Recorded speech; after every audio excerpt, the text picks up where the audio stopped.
comunicando valores.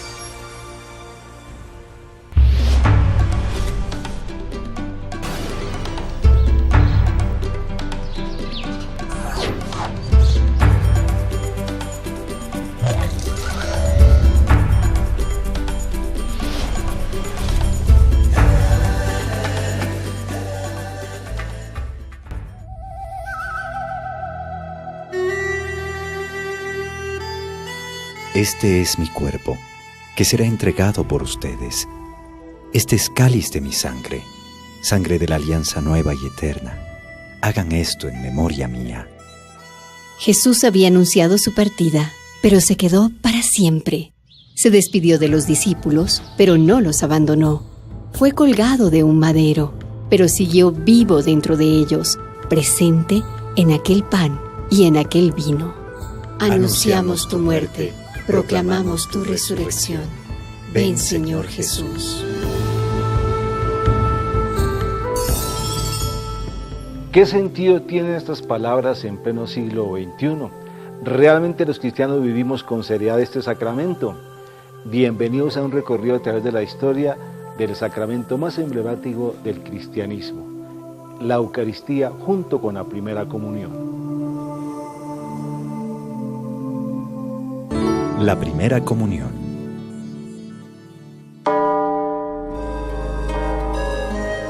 La Eucaristía es el encuentro del bautizado con Jesús, hecho Eucaristía. El bautizado participa de la cena del Señor, donde se hace presente Cristo, dándonos su cuerpo y su sangre, pues Él mismo dijo: tomen y coman, esto es mi cuerpo, que se entrega por ustedes. Tomen y beban, esta es mi sangre, que se entrega para el perdón de los pecados.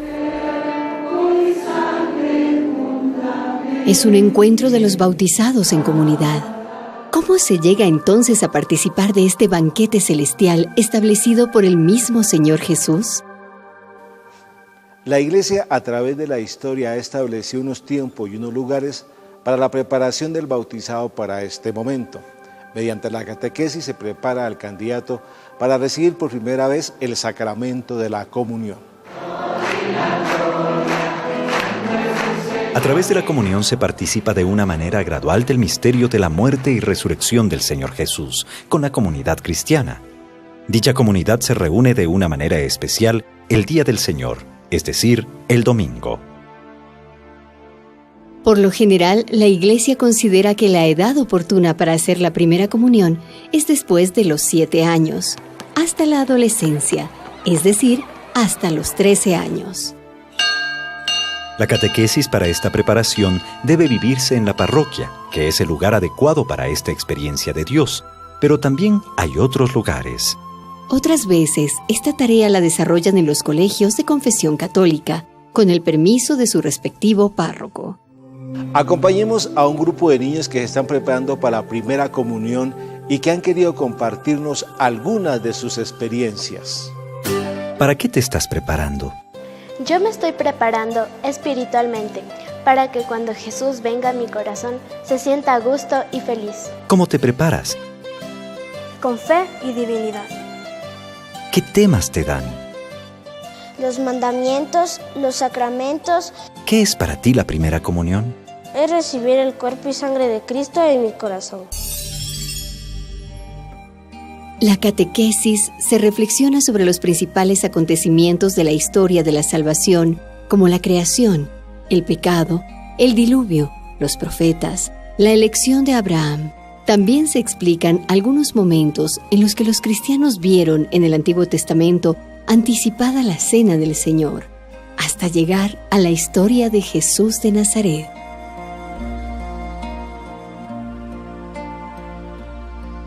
Los contenidos que se dan en las catequesis por lo general están regulados por las conferencias episcopales de cada país. Incluso cada diócesis en su plan pastoral establece unas pautas o criterios para esta preparación, como memorial de todo lo que hizo Jesucristo: curar enfermos, consolar a los abatidos, convertir a los pecadores y anunciar a todos la buena nueva.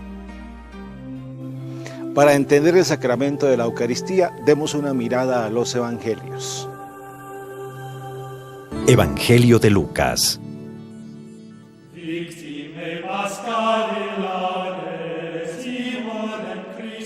Para el evangelista Lucas, la cena eucarística es una prolongación de las comidas que tuvo Jesús a lo largo de su vida con justos e injustos, con pecadores y libres de culpa.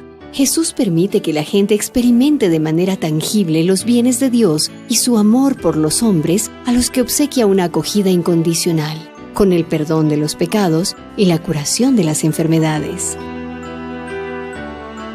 Jesús llamó a Leví, después conocido como el apóstol Mateo, y el escritor del Evangelio que lleva el nombre de Evangelio de San Mateo, y éste le ofreció una comida. Después hubo un banquete en la casa de Simón. Allí se encontró con la pecadora, María Magdalena, a la que perdonó.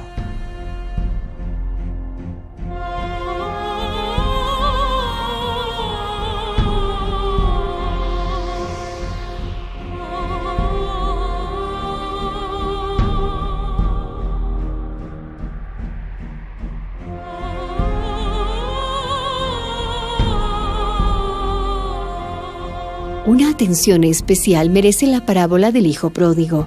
Ahí encontramos al Padre compasivo que realiza una fiesta del banquete por la vuelta del Hijo pecador. Este Hijo estaba muerto y ha vuelto a la vida. En la Santa Misa, Jesús nos devuelve a la vida y come con toda la comunidad cristiana.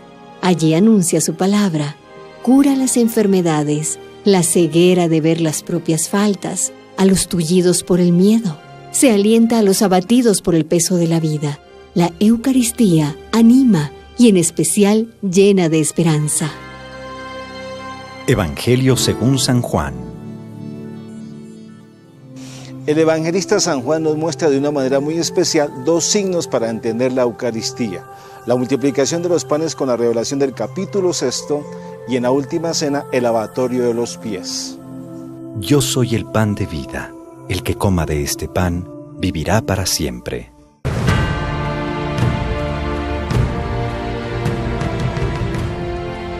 Con Jesús se experimenta la verdadera vida. Encontramos otra revelación. Jesús asegura que el pan que Él entregará por la vida del mundo es su propia carne. Esta manifestación se ratificará con su muerte en la cruz. En la cruz amó a sus seguidores hasta el extremo. Es un lenguaje del amor. En la cruz, Jesús introduce a su pueblo en el misterio del amor divino. La Eucaristía es iniciación en el amor divino. Otro signo es cuando Jesús lava los pies a sus discípulos. Es una prueba de amor hasta el extremo. En la Eucaristía se experimenta ese amor perfecto. Al igual que los discípulos, los cristianos van con los pies sucios y llenos de polvo. Sin embargo, Jesús se arrodilla para limpiar los pies de sus discípulos. En la Eucaristía no se deben ver las faltas de los otros, sino que se deben presentar las heridas de todos para ser curadas por el amor de Jesús, quien vino para devolvernos la capacidad de amar. Pues para San Juan, la mayor miseria del ser humano es la incapacidad para amar. Por eso la Eucaristía no es solo un memorial, sino una acción actual donde deben lavarse los pies unos a otros. Al mostrar Jesús a sus discípulos las manos y sus pies con los signos de los clavos que recibió en la cruz, es la muestra que nos ha amado, da la prueba de su amor. Por eso, al tocar las heridas en su comunión, podemos experimentar el milagro de curar nuestras heridas. Ahí se hace presente toda la historia de Jesús. Aunque la Eucaristía fue una novedad introducida por Jesús, los cristianos vieron que en los planes de Dios había elementos que anticipaban la Eucaristía.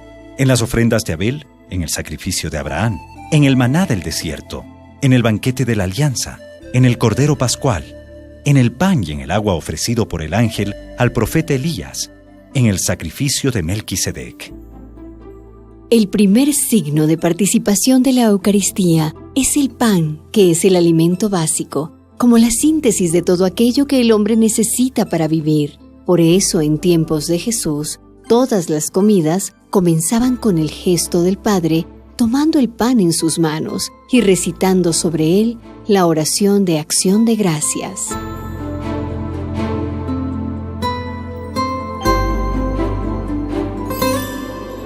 Alabado sea el Señor, Dios de los cielos, que nos provee frutos de la tierra. Alabado sea el Señor nuestro Dios, Señor del mundo, que hace crecer el trigo de la tierra.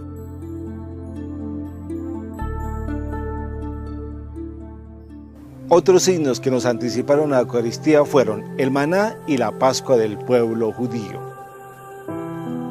El maná es el alimento regalado por Dios a su pueblo en marcha. Los cristianos lo interpretaron como signo que anticipaba la actual Eucaristía.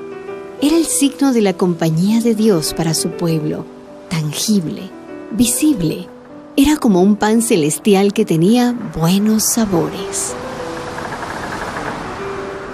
La figura del cordero degollado y comido, compartido en la noche de la Pascua, fue también vista como un anticipo de la Cena del Señor. Recordemos que esta Pascua se celebraba con la primera luna llena de la primavera, cuando los pastores cambiaban de pastos de invierno hacia otros lugares.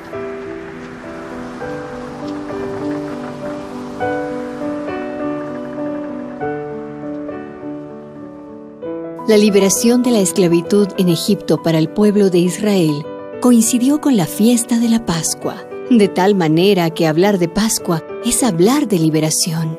Con el tiempo se volvió la fiesta más importante del pueblo judío, de tal manera que en tiempos de Jesús era la Pascua simplemente la gran fiesta. Miles de judíos acudían a Jerusalén, degollaban el cordero en el templo y luego lo comían en familia. Se comía con hierbas amargas en recuerdo de la esclavitud, mientras el padre del grupo hacía una catequesis que recordaba el momento de la liberación. Los cristianos vieron que el rito de la Pascua de Jesús era rito de paso, del pecado a la gracia, de la muerte a la vida, del hombre viejo al hombre nuevo. De aquí, la Iglesia ha hecho su centro de culto. En torno a la Eucaristía, siempre se reúne la Iglesia y Cristo será el Cordero Pascual, del que comemos su carne, que da la vida eterna.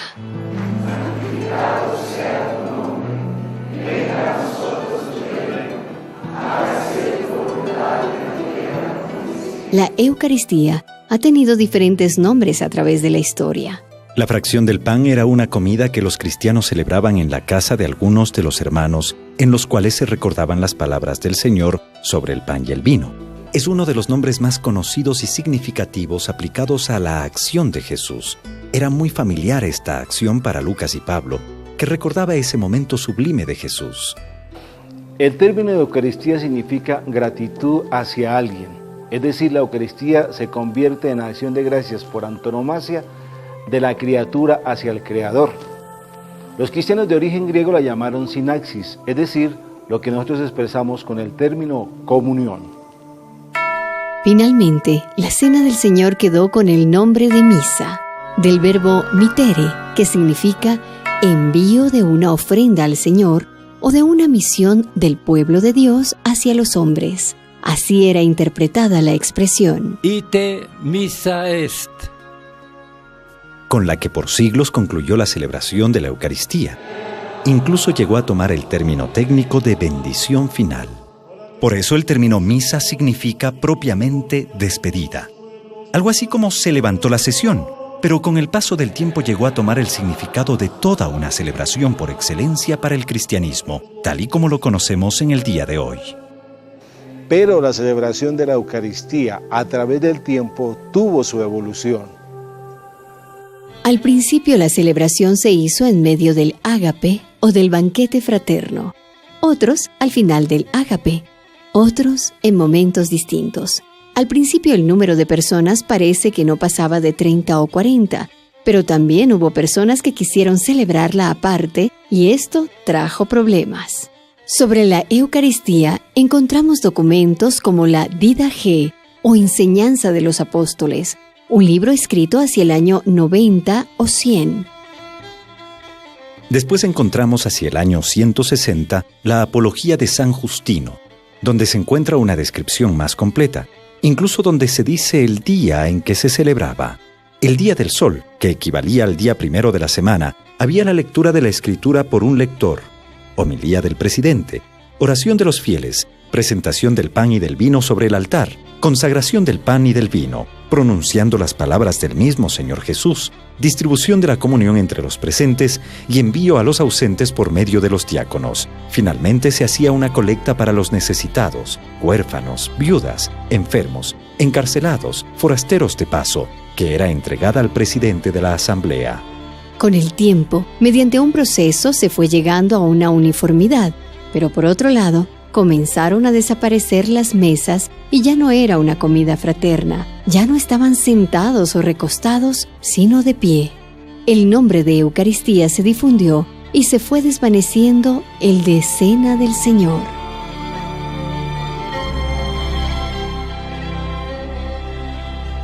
En el principio estas celebraciones eran presididas sin duda por los apóstoles, pero después lo hicieron los obispos. San Ignacio de Antioquía decía que no era lícito, sin el obispo, ni bautizar ni celebrar la Cena del Señor. A partir del siglo IV se produce un cambio profundo. Pasa en primer lugar del griego al latín, exactamente bajo el pontificado de Dámaso, entre el 366 y 384. Es aquí donde comienzan a aparecer los primeros libros litúrgicos, y en concreto, la primera redacción del ritual de la misa contenida en el canon romano. A principios del siglo VI ya se tenía una estructura muy semejante a la actual. La Iglesia Católica siempre ha considerado la Santa Misa como un sacrificio, no simplemente como una cena. La Eucaristía como sacrificio. Sacrificio es algo terrenal que se eleva al ámbito de lo divino. Ese algo se le da a Dios en la Santa Misa porque es a Él a quien pertenece. Otro significado de sacrificio es de ofrenda, de entrega. Jesús entendió su muerte como entrega por los hombres, no como un fracaso. La figura del buen pastor deja entender mejor ese momento. Yo doy la vida por mis ovejas. Nadie me la quita, sino que la doy por mí mismo. Jesús en la muerte lleva el cumplimiento de su amor. Sacrificar significa, pues, ejercitarse en la práctica del amor con que Cristo nos ha amado primero. Ofrecer a Dios la Eucaristía como sacrificio significa por parte del bautizado que expresa a Dios la adoración, la alabanza, la acción de gracias, y al mismo tiempo le suplica por el perdón de los pecados y por sus diversas necesidades. La Eucaristía tiene varios fines. Uno, de adoración.